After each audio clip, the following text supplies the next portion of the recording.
Alright, so if you are working on a desktop, I wanted to make this video so you could see how to use the photo editing app or program, but through your desktop. And so you're going to want to Google Pixlr editor, or even if you just type in Pixlr, Pixlr, then it should take you to this, pixlr.com, and then go ahead and select that. And it's going to give you two options, Pixlr X and Pixlr E. You don't need this. You don't need all the editing and crazy tools. Your photos have to be pure and look exactly the way, pretty much the way that it was that when we photographed them, with slight editing to make it look more like the photograph. Okay, so you're going to need to log in, and you will need to create an account. So sign up here, do all your stuff. In order to log in, you do have to verify your email address first. So just make sure that you do that. This is just if you're working on the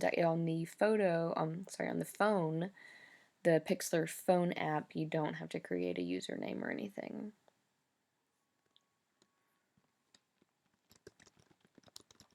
Alright, let me log in really quickly.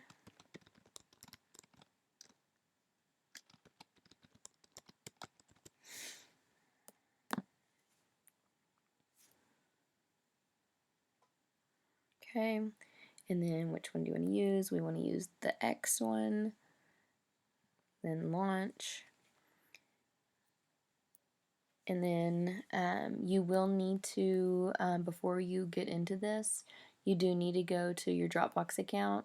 And so this is what my Dropbox account looks like. Here's you guys, AP 2020. Here's everybody's files. So you need to make sure that you accept the access link that I have sent you either before we got out for spring break or the one that just went out yesterday or the day before. If you have no idea what I'm talking about, please send me a message so that I can resend your link to you so you can get these images. I just picked Jeremy's.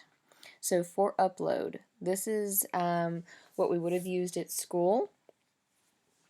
On the school computers, I would have had you download all your originals, edit them, and then upload them to the For Upload folder. It's going to be up to you if you want to go and put them there. At this point, you're not going to really need to do that, but you do need a folder somewhere on your computer that you are going to be saving these edited images, and you're welcome to save them here. But you definitely don't want to save your changes over your originals. You want to keep those originals exactly the way they are, unedited, not cropped, and keep them just the way that they are. Alright, so all your images should be under originals. I think Erin's is the only one that doesn't have a For Upload folder because I was having issues with her folder. Everybody else should have two folders, original and then For Upload. Everybody's For Upload is going to be empty unless you put something inside of it. Alright, so I'm going to go down here and pick one of his images to upload. And then I'm going to see what my options are. So I could save image from here. Let's see. Share with Dropbox, no.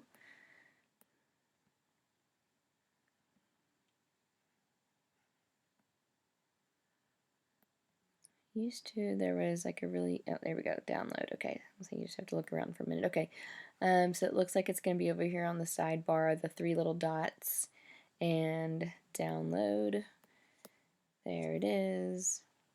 Okay, and then open image in, so back in Pixlr.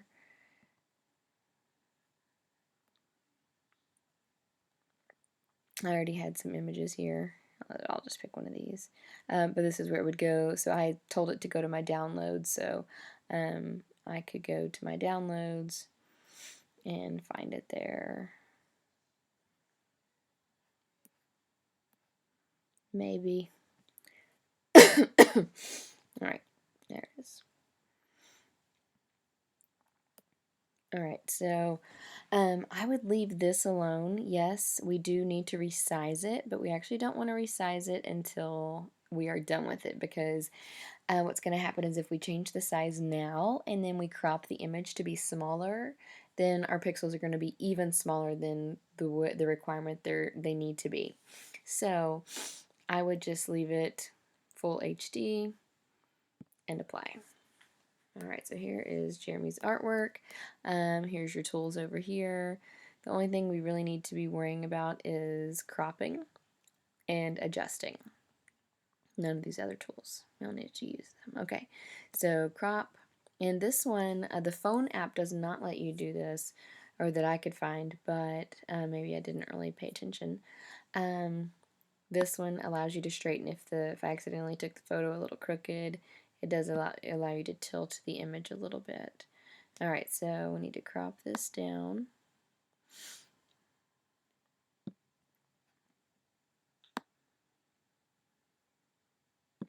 And then you're going to apply, don't save yet, apply, and then you would go into the adjustment and then decide if you needed to move the vibrancy. Maybe the colors aren't as bright as they would be in the original. Maybe the photograph is too blue and it should look a little more warm, so that's where the temperature is going to come in. The hue, lightness, brightness, exposure. If you feel like it's too light or too dark, it needs a tiny bit more contrast, you can do minimal changes. Alright, and then once you finish everything, then apply your changes and then save. This is where you're going to, and you could change the name here if you wanted to put concentration 1, if that, so that when you need to go find it later, it makes it easier to find. Up to you. Wouldn't be a bad idea to do that. Okay, we definitely want it to be a JPEG. We don't want it to be a PNG, and I don't know what a PXD is. We want the quality to be high, and then this is where we're going to change it. So your biggest number, so if it's a vertical image, it's going to be the height. If it's a horizontal image, it's going to be the width. We want that to be around 800. Okay, so about 780 to 800, I just go ahead and do 800. I think that's going to be fine. On the website it says 780, but 780 is kind of hard to remember, so 800 is fine. And then download. And then there is your file and your downloads. Okay, and then you would go to your College Board. Then you would go to your College Board website, log in, and then add your image.